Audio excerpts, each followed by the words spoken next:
Music by Priyanshu Singh.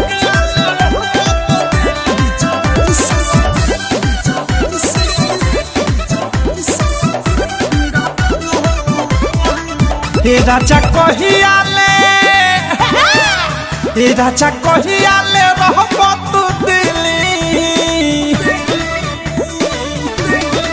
हे राजा कहियाले रहबो तू दिल्ली राजा कहियाले रहबो तू दिल्ली जवानी साला किली तुरता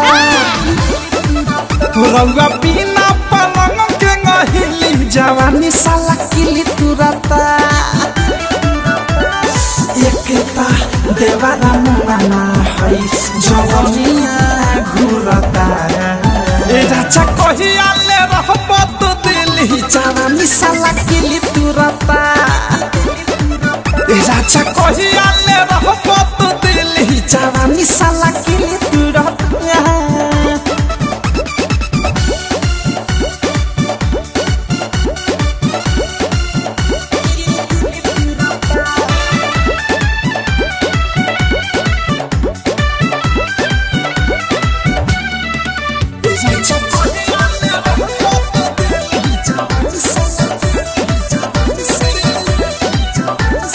सुखता समान हमर बीतता ते उमर कटता ते नाइट भले जरत माइखे झूमर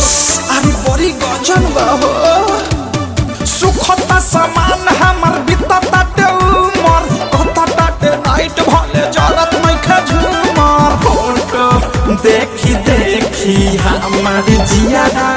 जुरता पानी हो न के भर लुटा पीली जवानी साला किली तुरता राजा कहियाले रहबो तू दिल्ली जवानी साला किली तुरता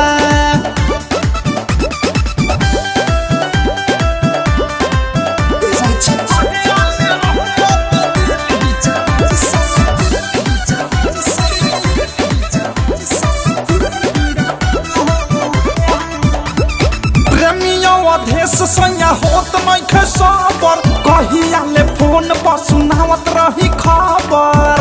ए राजा अरे आवा न हो प्रेमिया अधेश सैया होत मैखे सबर कहियाले फोन पर सुनावत रही खबर अनुरागी आमुकेश का कही नया सारा उड़ता ऋतिक राज का अब नहीं मिली जवानी साला किली तुरता ए राजा कहियाले रहबो तू दिल्ली जवानी साला किली तुरता एकता देवारा मुना है जवनिया घुरता ए राजा कहियाले रहबो तू दिल्ली जवानी साला किली तुरता ए राजा कहियाले रहबो तू दिल्ली जवानी साला